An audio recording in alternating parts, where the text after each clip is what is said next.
Right now, that's what I think. And somehow he knew it. It's a symbolic sign. The country collapses after the first snowfall and the plains after the first gust of wind. The State Duma's comedy against the backdrop of storms. While Russians are being snowed in, the deputies are coming up with reasons why Russians don't want to fight. Deputy Kazantsov stated that it's women's upbringing that's to blame. According to him, they grew up with their mothers, that's why they run to Verkhny Lars. It's no wonder that kids then run to Verkhny Lars. They have a female behavioral model, they grew up with their mothers, that's normal. I'm not even judging them. They saw a female behavioral model. So in a critical situation, they don't go to defend the country. They don't go to defend their family. They, how should I put it, hide. I'm done. We need to change these. Russia is in trouble. We're dying out. He didn't say a word about Russia dying out, about the losses, about the millions fleeing. The main thing is to find a convenient scapegoat. Against a backdrop of snow and storms, Moscow universities are trying to lure students into military training by showing off a robot soldier idol without pants and without brains. And the machines rose from the ashes of nuclear fire, and a war to exterminate humanity began. This is how Russia is preparing for the war of the future. That's already symbolic. The infrastructure is collapsing under the snow, collapse, but at least the Terminators are ready. They just fall over on stage and Solovyov is furious. I'm in a state of mild rage. Yesterday, for some reason, there was a presentation of a humanoid robot in our country. And yet, we've already had such robots before. We've shown them off. There was Fedor, the robot. He did something, a manipulator. Listen, who are you torturing? Just explain, what are you doing? Seriously, what are you doing? Why? The company was created recently, so they just went ahead and showed it off. We're here, there. How wonderful. The money has already been allocated, I can't swear, but a lot has been done so that everyone understands. And so, to the music from Rocky, they bring out the Russian idol onto the stage. Two guys walk with him, and basically, he just falls flat on his face.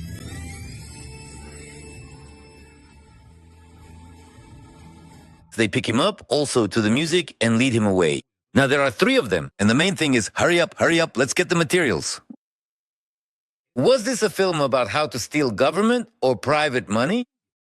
What was all this about, anyway? According to Idol's CEO, Vladimir Vitukin, the localization level has already reached 77%, with a target of 93%. The company LLC Idol was registered just a few months ago, but has already received support from a new technological coalition that includes leading Russian IT and robotics companies. A source from RIA Novosti in the market reported that Idol's value could be between 100 and 300 million rubles?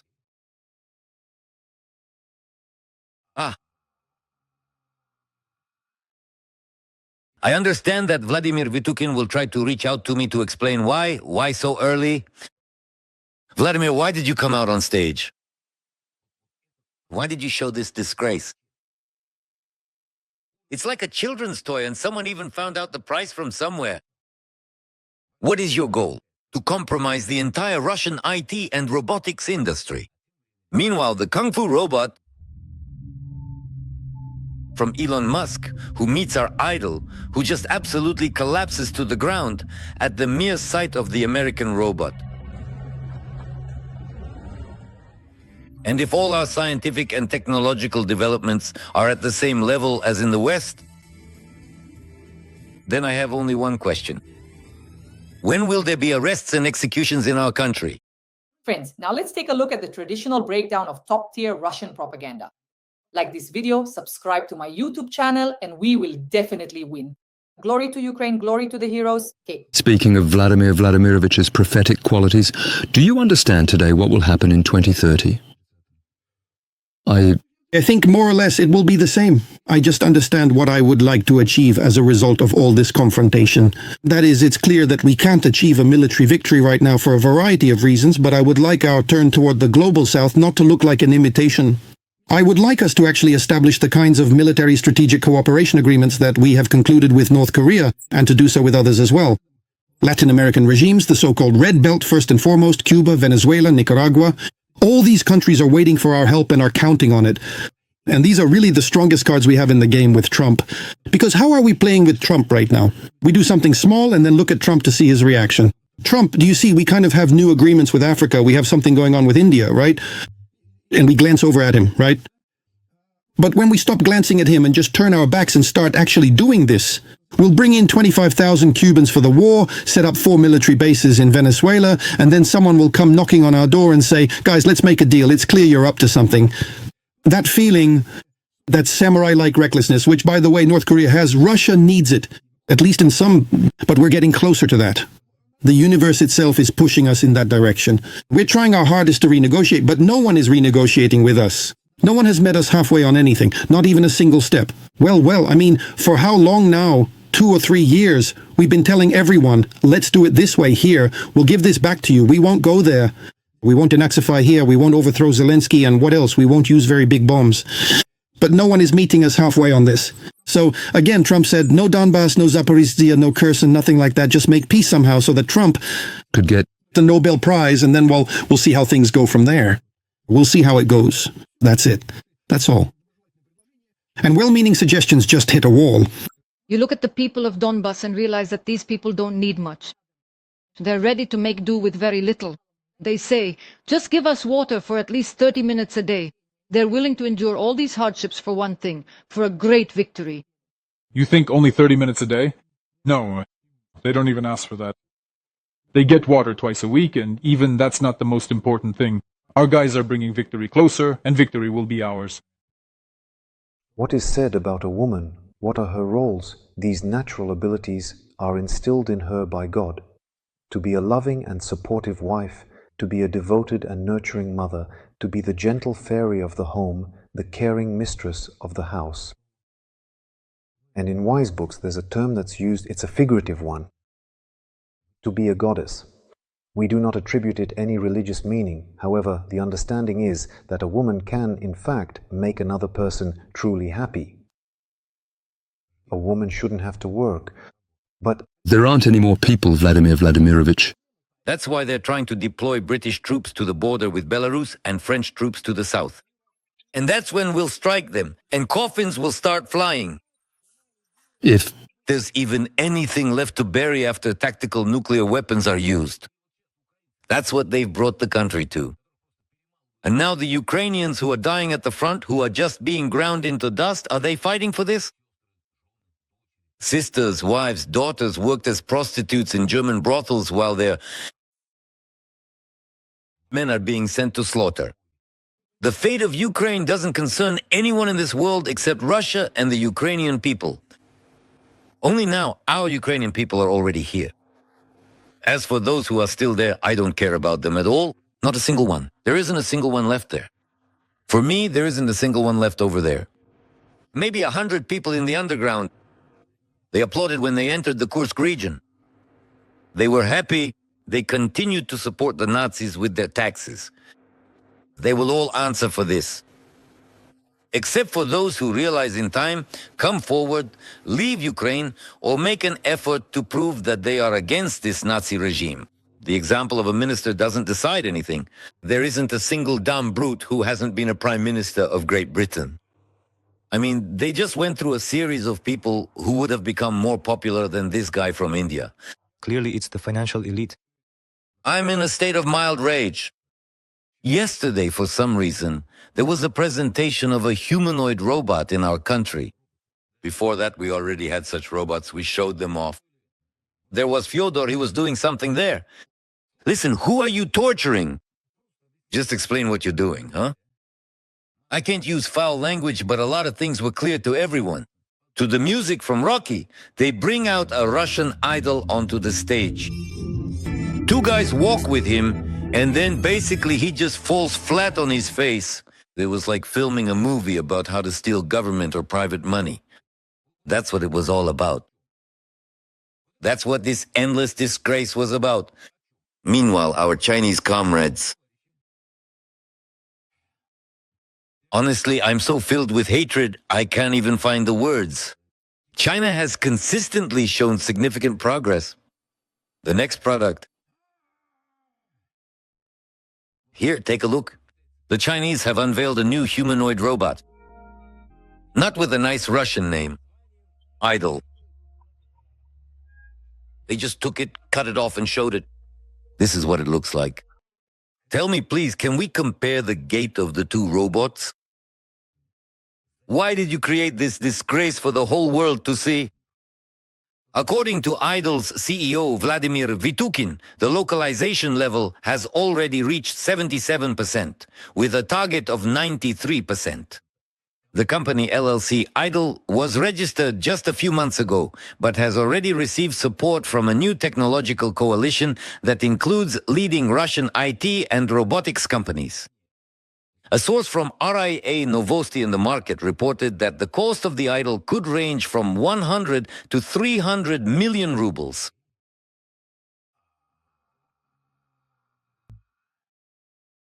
Why did you show this disgrace? This is Elon Musk's Optimus robot. Ta-ta-ta-ta-ta-ta-ta. Trampampushki trampapa. He's dancing. And then a few days later, the same robot. You can see everything, right? And notice, there's no music for the hands, no people walking alongside, right? None of that is there. There's some funny guy, Elon Musk, who's showing what his robot can do. And now on the battlefield, Elon Musk's robot, a Chinese robot, and an idol come face to face.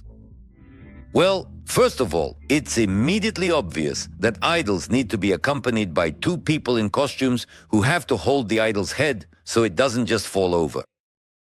And next to them is Elon Musk's dancing robot.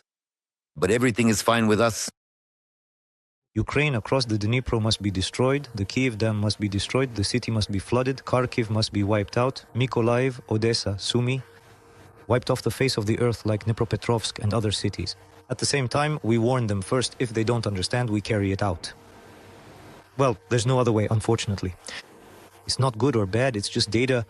Well, how else can you fight a war? Only this way, only this way. Look, we can see what's happening right now. There are active strikes on our oil refineries. Is that Ukraine doing it? Of course not. Is it through Ukraine? It's the British and the same Americans who are providing intelligence and relaying it.